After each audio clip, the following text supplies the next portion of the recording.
هتقرب امتى لربنا؟ اما تبقى قاعد على سرير في مستشفى وخلاص ما بينك وما بين الموت خطوات. هتقرب امتى لربنا وانت عندك 100 سنه وعديت 100 سنه؟ افتح باب جديد مع ربنا النهارده. يا رب مش هعمل حاجه تزعلك يا رب مني ابدا، مش هعمل حاجه تقفل اي باب ما بيني وما بينك يا رب. عشمان فيك يا رب، على يقين بقوتك يا رب.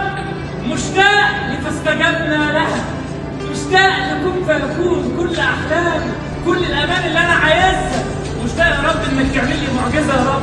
يا رب عشمان فيك ان الابواب المقفوله وراها عجائب قدرتك، ان الابواب المقفوله وراها فرج.